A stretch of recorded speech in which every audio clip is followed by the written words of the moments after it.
Olá, começa agora mais um Conexão Legislativa e hoje nós vamos falar sobre a relação entre um novo coronavírus e as crianças. Para nos explicar mais sobre esse tema, eu recebo o Dr. Cláudio Galvão, que é presidente da Sociedade Brasileira de Oncologia Pediátrica. Seja bem-vindo ao nosso programa, Dr. Cláudio. Obrigado, Amanda, por mais esse convite e essa oportunidade de poder esclarecer um pouquinho sobre essa doença que está dando tanto trabalho, tanta complicação para a gente. Doutor, desde o início da pandemia, a gente ouve muito que as crianças são as que têm menos chances de serem infectadas. Isso é realmente verdade? Isso é verdade. Isso é um dado que a gente vem colecionando ao decorrer do tempo. Claro que lá em março a gente sabia muito pouco. Uma coisa muito importante dessa pandemia é que é uma coisa que a gente está aprendendo em tempo real, numa velocidade muito alta. Então, tudo que eu costumo falar, se eu falar uma coisa hoje, daqui a um mês ela pode ter mudado. Então, acho que a principal verdade dessa pandemia é que a gente tem muita coisa para aprender. A gente já aprendeu muita coisa, mas ainda tem muita coisa no futuro para aprender. Mas o acometimento de crianças, ele realmente é menor. Existe um receptor já que as pessoas estão entendendo que talvez ele esteja muito envolvido com a doença, ele chama ACE2, eu não vou entrar em detalhes técnicos sobre ele, mas as crianças em geral expressam menos. Mas, por exemplo, se você comparar com a influenza, né, com a gripe comum, você vê que a influenza ela pode pegar tanto idosos quanto crianças com uma intensidade igualmente grave. Então, no caso dessa doença em particular, tenha se dado curioso. Então, crianças, conforme a idade vai diminuindo, a gente vai vendo, não é só criança, mas quanto mais jovem a pessoa vai ficando, a probabilidade de uma doença mais grave, ela diminui. Doutor, muito se falou também no começo da pandemia sobre o contato entre as crianças e as pessoas mais idosas, né? As pessoas pediam, inclusive, para evitar, por exemplo, deixar as crianças com os avós ou com os tios de mais idade. Isso porque existia a suspeita de que, além das crianças serem menos infectadas, elas também tinham maior chance de serem assintomáticas. Isso é possível? Realmente as crianças, quando infectadas, tendem a não expressar nenhum sintoma? Como é que funciona isso? Então, isso é uma coisa que ainda está sob discussão. O que a gente sabe é que, assim, existe sim um percentual não só de crianças, mas de pessoas assintomáticas. O que a gente sabe é que existe uma simetria, então, assim, existem algumas pessoas que na literatura eles chamam de super spreaders, né, super transmissores. Eles rastrearam, eles transmitiram para 90, para 100 pessoas, e outras pessoas que transmitem quase nada ou nada.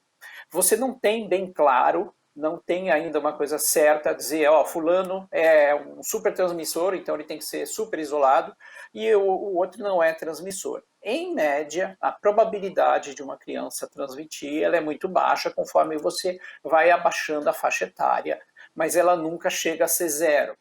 Então, existe sempre essa questão de abrir ou não abrir a escola, só que você tem que pesar risco e benefício, ou seja, deixar crianças fora de escola é uma coisa muito ruim. Abre-se também uma nova discussão, porque é uma coisa que nunca foi discutida antes, por exemplo. Nós temos duas coisas que podem acometer idosos, inclusive, e levar ao óbito, que é pneumonia. Então, a gente tem vacina para pneumococo, ele está no calendário vacinal do idoso, isso é dado pelo Sistema Único de Saúde. E tem a vacina de influenza. Então, até a cobertura, por exemplo, da vacina de gripe, no idoso ela é alta, mas quando você vai para a criança, ela é uma cobertura muito baixa. Então, eu acho que aqui abre um espaço para discussão de vacinação. Houve um movimento horroroso, terrível, que é, para mim, igual ao movimento Terra Plana, que é o movimento anti-vacina. Então, assim, vacina de gripe ela é muito segura, e eu não sei por que as pessoas não se preocupam em vacinar as crianças contra a gripe, porque se eu quero proteger o meu pai, no caso, o avô do meu filho, eu tenho que vacinar meu filho, se ele está na faixa etária de vacinação de gripe, para ele não ter uma gripe e levar para o idoso. Então, tem outras viroses que as crianças, sim, podem carregar para os idosos, como para influenza, mesmo vírus sincicial respiratório, que o imunossuprimido ele se torna mais agressivo e pode contaminar o idoso. Então, assim, existe a possibilidade de uma criança contaminar o idoso. Eu não vou dizer que isso é zero, mas isso é muito baixo. Agora, existe a possibilidade de uma criança levar todas essas viroses comuns para o avô? Existe. E as pessoas não se preocupam com isso. Então, o fato, por exemplo, da gente fazer higiene das mãos, de todo esse cuidado que a gente está tendo, talvez alguma coisa de higiene e de cuidado de vacinação deva ser intensificado. E eu chamo a atenção aqui que o Brasil, os índices de vacinação, eles têm caído nos últimos tempos. E não é porque isso aí não é uma questão política, o governo não dá mais vacina. Não, a vacina está lá, o posto de saúde está lá, e o programa de vacinação brasileiro ele é muito robusto e é um exemplo para o mundo. Essa é uma fortaleza do SUS. Então, assim, não importa quem está sentado na cadeira de presidente ou de governador. Então, acho que nessa pandemia a gente tem que aprender. Vacinar é muito importante. E, curiosamente, por exemplo, coqueluche, que é uma doença infantil, eu já cheguei a ver casos de coqueluche em idoso, porque ele perdeu aquela imunidade e se contaminou. Então, claro, isso é uma coisa que a gente preocupa, mas eu acho que a gente não pode fazer isso uma forma de terrorismo. O senhor acendeu esse alerta para a vacinação e outros dois pontos também começaram a gerar mais preocupação agora durante a pandemia. Então, no caso dos adultos, a gente sabe que as pessoas que têm diabetes ou sofrem de obesidade estão no grupo de risco da Covid-19. Isso também pode ser considerado para as crianças. A gente sabe que na atualidade a gente tem crianças que sofrem de diabetes, que sofrem de obesidade. Essas crianças podem ser encaixadas no grupo de risco? Elas podem ter mais chances de, ao serem infectadas pela Covid-19, de repente desenvolver um caso um pouco mais grave?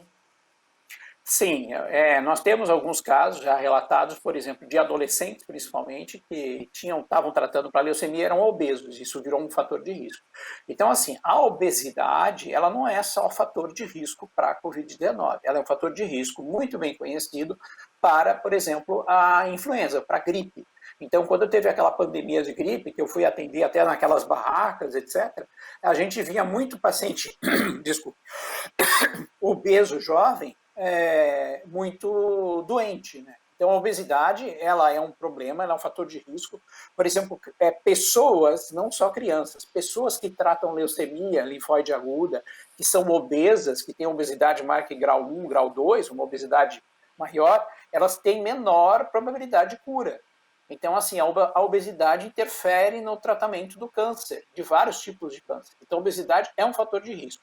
A diabetes é a mesma coisa. Você tem, claro, dois tipos de diabetes, aquela diabetes tipo 1, que desenvolve na infância e na adolescência, e a diabetes tipo 2, que é aquela diabetes mais desenvolvida por causa da gordura. Então, isso é um fator de risco para qualquer doença. Obesidade, ela é uma doença, e ela é cofator, ela é um fator de risco para um monte de coisa. Então, assim, às vezes tem uma questão assim cultural de vamos falar contra a gordofobia, não sei o quê. Não, quem é obeso, ele não deve ser discriminado, não deve ser maltratado, não deve ter apelido na escola, mas a obesidade, o IMC acima de 30 é algo ruim, é doença, é um fator de risco para uma série de coisas. Então, tem estudos bem claros mostrando, por exemplo, em adulto, a chance de cura dele de leucemia vai perto de zero se ele é um obeso grave. O senhor citou a questão da leucemia, que é um tipo de câncer. As crianças que estão em tratamento oncológico podem ser aí colocadas no grupo de risco da Covid-19? Essas crianças podem sofrer mais no caso de uma infecção? Isso é uma coisa que a gente está aprendendo. Em alguns lugares do mundo, o impacto foi muito pequeno. No Brasil, a gente tem estudos em andamento e a gente sabe, por alguns trabalhos que ainda não foram publicados, que algumas crianças sim faleceram em tratamento. Alguns tipos de câncer mais agressivos, vamos chamar de leucemia mieloide aguda, a gente teve mais óbito pacientes com Covid. O problema é que essa leucemia ela é rara, mas ela é muito agressiva por si só. Então é difícil você separar isso.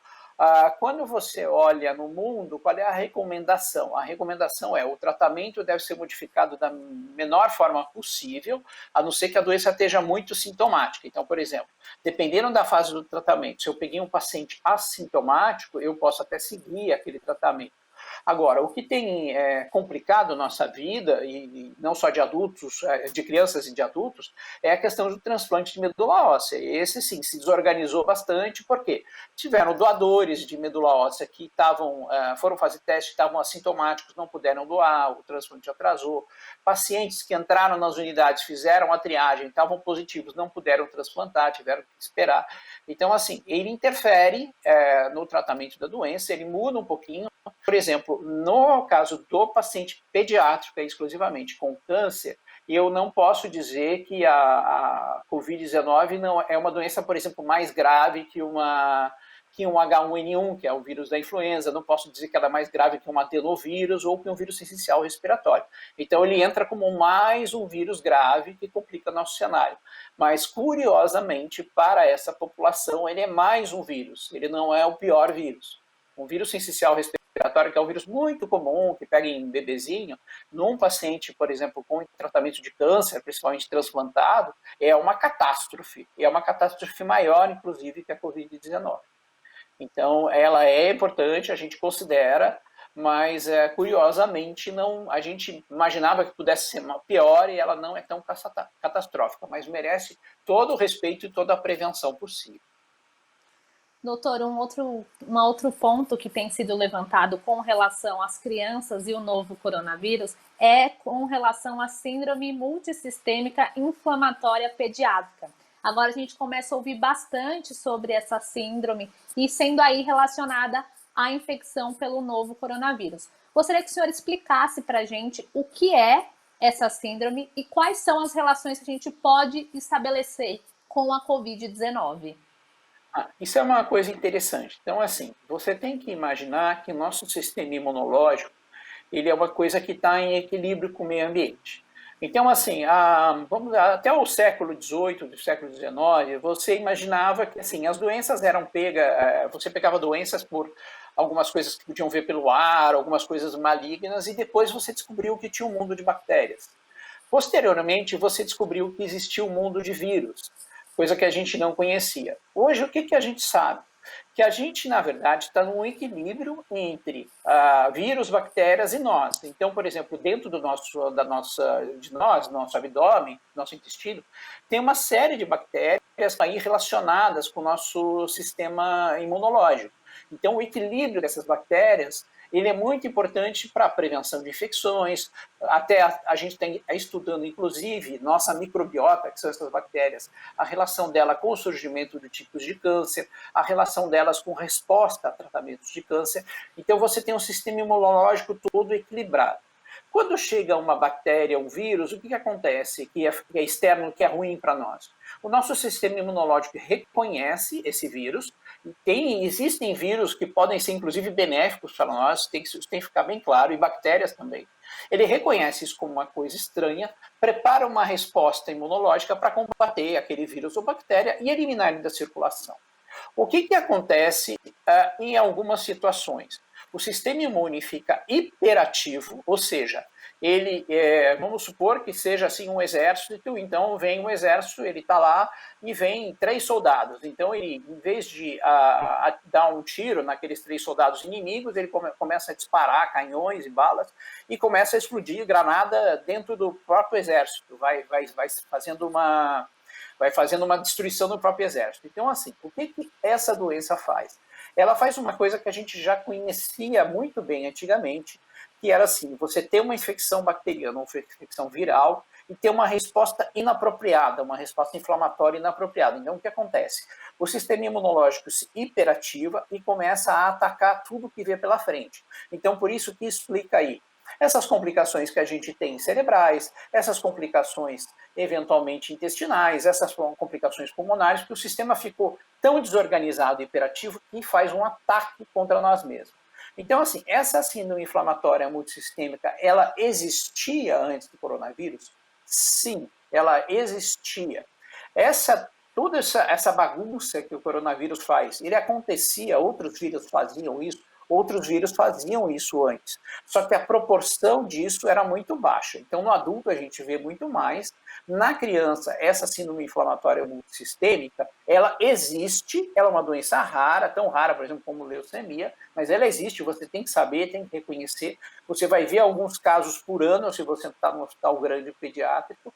Então, isso aí existe e isso precisa ser reconhecido e tratado. Às vezes até com um imunossupressor, para diminuir a resposta do sistema imune. Então, assim, o coronavírus é mais um vírus que faz isso em criança. Então, assim, se a gente for ver, nossa, quantos casos teriam no hospital grande por ano? 2, 3? Com o coronavírus vai ter 5, 6. Então, vai aumentar isso aí. mas não é nem de longe uma coisa assim que está lotando. Os hospitais pediátricos eles estão vazios no país, as emergências pediátricas estão vazias porque, curiosamente, os outros vírus desapareceram. E por que o coronavírus persiste e os outros vírus foram embora é uma coisa que a gente precisa responder.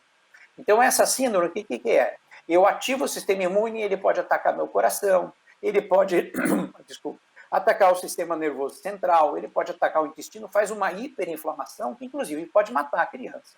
Então, tem uma síndrome, chama síndrome de Kawasaki, o nome da moto, que faz justamente isso. Você tem que reconhecer precocemente, tratar com alguns medicamentos que a gente tem, chamado imunoglobulinas, e aí você para essa síndrome, senão essa criança pode desenvolver um problema cardiológico grave. Então, é assim que o coronavírus faz, como essas doenças faziam. Ah, mas por que ele faz isso mais? Bom, a gente vai ter que aprender. E aprendendo com essa pandemia, com esse vírus, a gente talvez descubra um monte de coisas relacionadas a outras doenças. Então, assim, toda pandemia, toda tragédia, ela tem o lado bom, assim como ela produz um desenvolvimento científico muito grande. Então, o que eu estou aprendendo com esse vírus, eu posso aplicar depois a outros vírus, a outras doenças, e conseguir evitar outras doenças de complicarem dessa maneira. Então, a síndrome multissistêmica, ela existe, ela é real, você tem que imaginar, mas, assim, quando acabar a pandemia, você tem que ficar preocupado com ela, porque é uma criança que vai fazer febre, vai fazer uma dor articular intensa, ela vai fazer, pode fazer um status confusional, ela pode fazer um rush, quer dizer, vai ficar toda vermelha. Então, outras doenças podem causar isso, mas é um sinal de alerta e você precisa ir acompanhar. Quando você suspeita que isso pode ser uma síndrome inflamatória, não só do coronavírus, mas essa doença de Kawasaki, essa criança vai ficar internada, vai receber tratamento, e às vezes você faz o tratamento mesmo sem ter certeza que é a doença. Então, isso não é um motivo de desespero para os pais, mas é uma doença que, sim, o pediatra tem que tapar, ela pode aparecer. Então, assim, vamos supor, se aparecia 10 por 100 mil, agora vão aparecer 20, 30, 40 por 100 mil, por 100 mil crianças. Então, assim, ainda é uma coisa bastante incomum, mas você precisa ficar atento a isso. Isso já levou ao óbito de crianças? Já. Isso pode ser que leve ao óbito de algumas outras crianças? Pode. Só que a gente também não sabe se essas crianças não eram suscetíveis a outros vírus, a outras coisas que podem estar aí junto com a Covid, ou eventualmente a Covid está vindo junto com outro vírus e a gente nem sabe. Porque o que aconteceu? Você colocou todos os seus esforços de diagnóstico em diagnosticar a Covid-19 e a gente está, em alguns lugares, com falha de triagem de outros vírus. A gente não consegue fazer isso a tempo porque o equipamento está sendo todo usado para fazer pesquisa de coronavírus. Então, isso é uma coisa que a gente vai estar aprendendo, vai ter que saber mais. Mas em motivo, não é motivo para pânico. Doutor, o senhor citou essa questão de que os hospitais pediátricos estão vazios, né? Tem essa relação, claro, com o fato das crianças serem menos infectadas pelo novo coronavírus, mas eu gostaria que o senhor falasse um pouquinho sobre as crianças que acabam sendo acometidas pelo câncer. A gente sabe que, infelizmente, o câncer também atinge as crianças. Eu gostaria que o senhor falasse um pouco sobre a importância dos pais estarem atentos aos sinais e sintomas dos filhos e também da importância de procurar ajuda, do diagnóstico precoce. O câncer infantil, ele é assim, primeiro que ele é a primeira causa de morte natural entre 1 a 19 anos. Então, por que criança morre hoje em dia? Com a vacinação, com todas essas medidas que a gente faz, a mortalidade infantil ela caiu absurdamente. Então, quem tem mais de 40, 50 anos, lembra que sim, os avós, eles lembram assim, histórias de que perdiam irmãos, você tinha uma família de 10 filhos, 2 morriam antes de completar 5 anos. Então, assim, hoje, qual é a principal causa de morte entre 1 a 19 anos? A primeira, causa externa, acidente, afogamento, suicídio, homicídio. O câncer infantil vem em segundo lugar. O que tem de sinal? Tem vários sinais. Então, assim, ele pode, por exemplo, uma anemia inexplicada, sangramentos inexplicados, alguma febre, alguma doença que leve a você a procurar o médico mais de 1, 2, 3 vezes, você persiste com aqueles sintomas. Alguns sintomas neurológicos, por exemplo, a criança que estava aprendendo a andar, ela deixa de caminhar, começa a perder o equilíbrio. Dor de cabeça que apareceu e ela vem persistindo com o tempo. Então, você tem vários sinais e sintomas, mas tem um estudo muito interessante que vê assim, se o pai e a mãe foram mais de 3 vezes no médico com um sintoma persistente, a probabilidade de aquilo ser câncer aumenta. Então, assim, qual a chance do meu filho ter câncer, por exemplo, de um modo geral? É 20 por 100 mil, ela é baixa, são cerca de 10 mil casos novos no país aí todos os anos. Então é uma coisa pequena, mas você tem que prestar atenção, porque ele vai ser alguma coisa que vai mudar, vai ser uma coisa diferente. Por exemplo, um aparecimento íngua, aquele linfonodo, aparece direto em criança, está sempre com dor de ouvido, infecção de garganta, etc. E isso aparece com frequência, mas se isso persiste, se isso fica com tamanho maior, você tem que tratar, tem que acompanhar. Uma coisa curiosa que está acontecendo nessa pandemia, a gente teve atraso diagnóstico, então a gente teve no primeiro momento diminuição de número de casos, mas a outra coisa é que assim, como as pessoas estão mais cuidadosas, as nossas crianças com câncer estão tendo menos infecções. Então elas estão infectando menos, elas estão internando menos por infecções, por todas as outras infecções. A gente passou aqui eu estou no Rio Grande do Sul, a gente passou um inverno todo sem ver as doenças de inverno. Foi extremamente curioso. Então, mostrando assim que as medidas de isolamento, etc., elas estão fazendo efeito. E a gente está realmente defronte de um vírus que tem, como se diz, ele é curioso, ele é diferente, porque assim, como é que eu quase não vi gripe, não vi vírus essencial, vi menos pneumonia, vi menos infecções nos meus pacientes, e o coronavírus continuava circulando. Então, isso é uma coisa curiosa que a gente vai ter que aprender. Doutor, eu gostaria que o senhor esclarecesse sobre um outro ponto que deixa os pais, responsáveis, enfim, quem cuida das crianças, com algumas dúvidas, que é com relação ao uso das máscaras de proteção. No caso das crianças que estão em tratamento oncológico, a gente vê algumas vezes essas crianças utilizando, mas agora com a pandemia do novo coronavírus, a proteção facial acabou sendo aí vista e sendo indicada como uma forma de proteção para a própria pessoa e também para quem está em volta.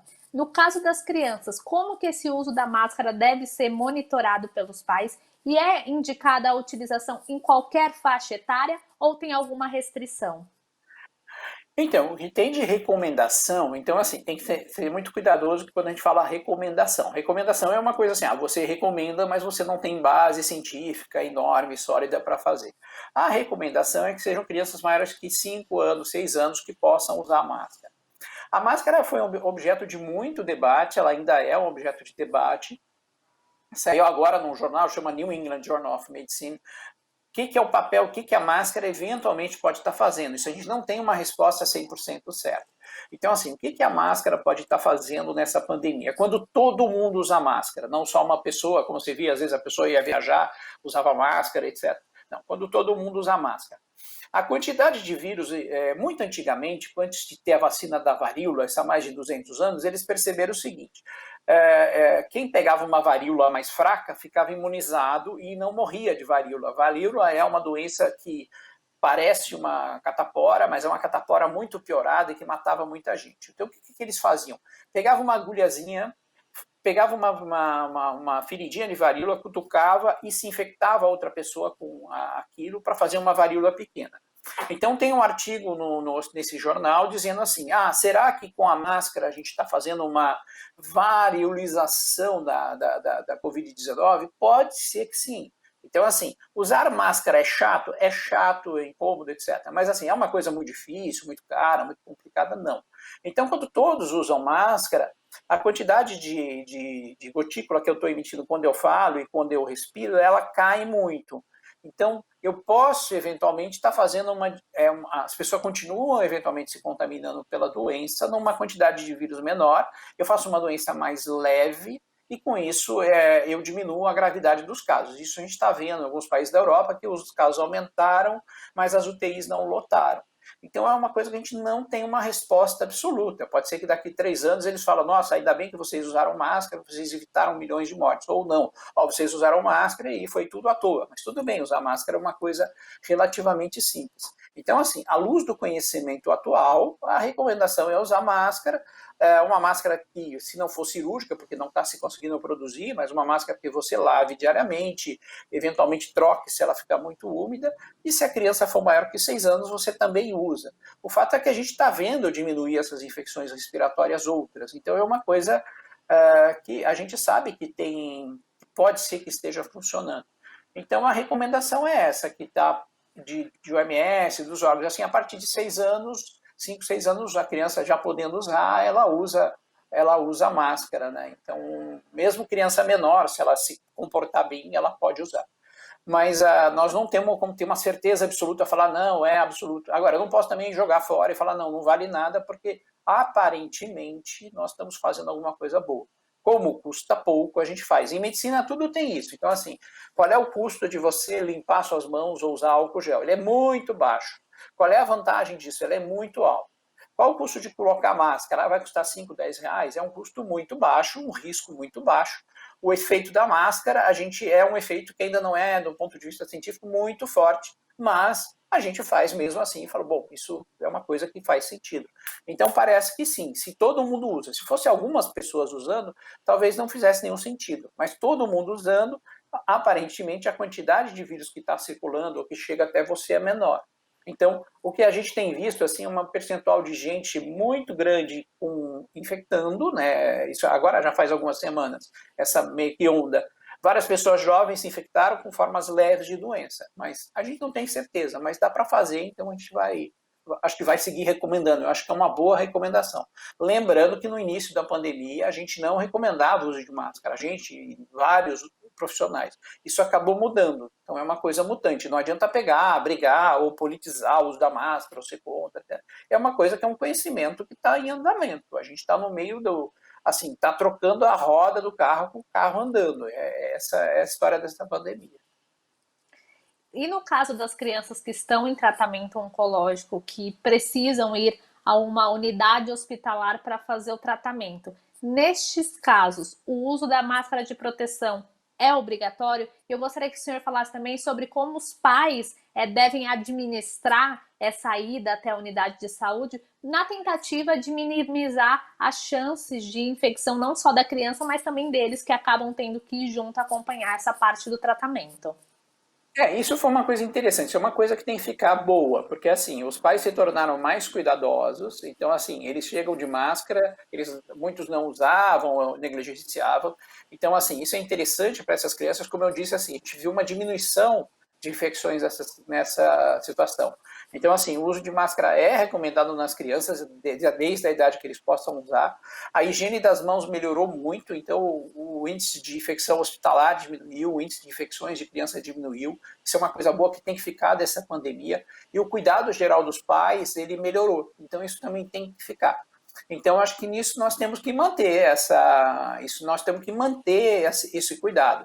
Esse cuidado já era recomendado para essas crianças e agora ficou mantido. A vantagem para elas é que elas estão vendo todo mundo usar máscara, está todo mundo tendo cuidado, então isso ficou mais fácil.